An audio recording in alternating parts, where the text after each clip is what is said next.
स्वागत है दोस्तों। आज के मुख्य समाचार में आज देश और दुनिया से कई अहम और बड़ी खबर आ रही है। बात करेंगे हर खबर पर विस्तार से। महाराष्ट्र में सियासी उठापटक के संकेत, शिवसेना एनसीपी में भगदड़ का दावा। एक और बड़ी अपडेट, मोदी के शपथ ग्रहण से ठीक पहले एनडीए में नाराजगी। एनसीपी नेता अजित पवार बोले कैबिनेट मंत्री से कम मंजूर नहीं। इसी के साथ अगली बड़ी खबर में आपको बताएंगे, योगी पर बनाया जा रहा है इस्तीफे का दबाव। बीजेपी पर राकेश टिकैत का बड़ा दावा। एक और बड़ी अपडेट, कंगना को थप्पड़ मारने के मामले में कुलविंदर कौर के समर्थन में पंजाब किसान कांग्रेस। तो चलिए देख लेते आज की पहली बड़ी खबर। महाराष्ट्र में सियासी उठक पुठक के संकेत, शिवसेना एनसीपी में भगदड़ का दावा। बताएंगे किस पर है बीजेपी की नजर। दरअसल दोस्तों, लोकसभा चुनाव के रिजल्ट में इस बार किसी भी पार्टी को पूर्ण बहुमत नहीं मिला है। कई राज्यों में भारतीय जनता पार्टी का प्रदर्शन खराब रहा। अब महाराष्ट्र में राजनीतिक उथल पुथल के कयास लगाए जा रहे हैं। बता दें, उद्धव ठाकरे और एकनाथ शिंदे की शिवसेना और शरद पवार और अजित पवार की एनसीपी के बीच फिर भगदड़ के संकेत मिल रहे हैं। बता दें,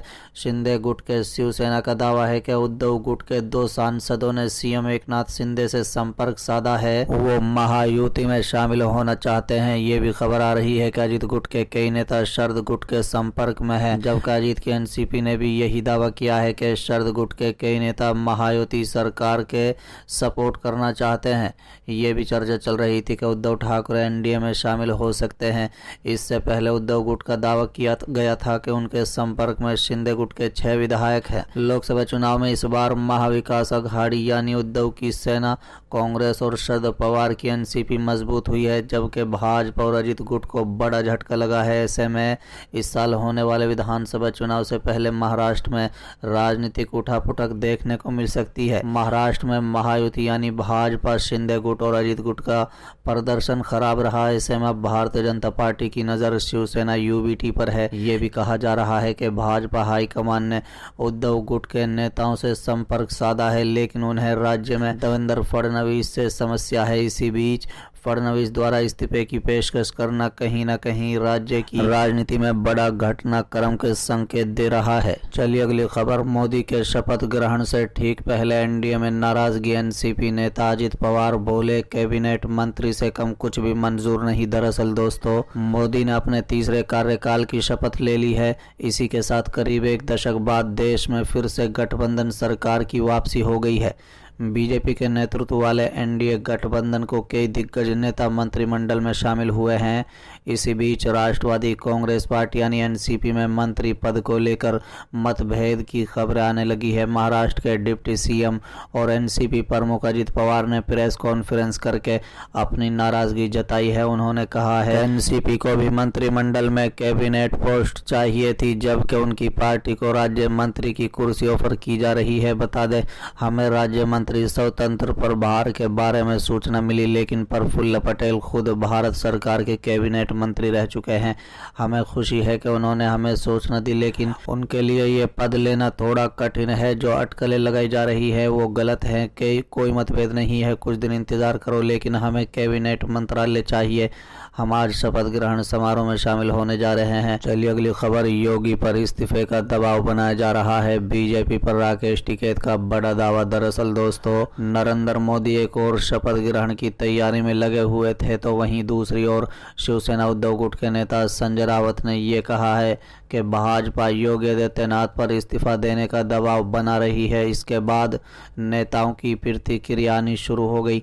इसी बीच किसान नेता राकेश टिकैत ने कहा है कि हो सकता है कि योगी को घेर लिया गया हो। राकेश टिकैत ने कहा है कि योगी आदित्यनाथ के ऊपर इस्तीफा देने का दबाव इसलिए बनाया जा रहा है क्योंकि उत्तर प्रदेश में उनकी ज़्यादा से ज़्यादा सीटें वो हार चुके हैं। साथ ही उन्होंने कहा है कि भाजपा का यूपी में ऐसा हाल दिल्ली के कर्मकांड की वजह से हुआ है। साथ ही उन्होंने कहा है कि भाजपा का यूपी में ऐसा हाल दिल्ली के कर्मकांड की वजह से हुआ है।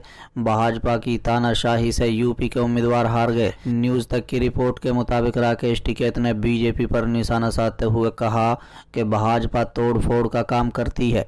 भाजपा ने तो चौटाला परिवार को भी तोड़ कर रख दिया, पंजाब में बादल परिवार को भी तोड़ कर रख दिया। 2024 में भाजपा ने मायावती की पार्टी को ख़त्म कर दिया। उसके साथ साथ हरियाणा में चौटाला की पार्टी भी ख़त्म कर दी। राकेश टिकैत ने कहा है कि नीतीश कुमार और चंद्रबाबू नायडू तो अभी बचे हुए हैं, ये भी भाजपा के लपेटे में आएंगे।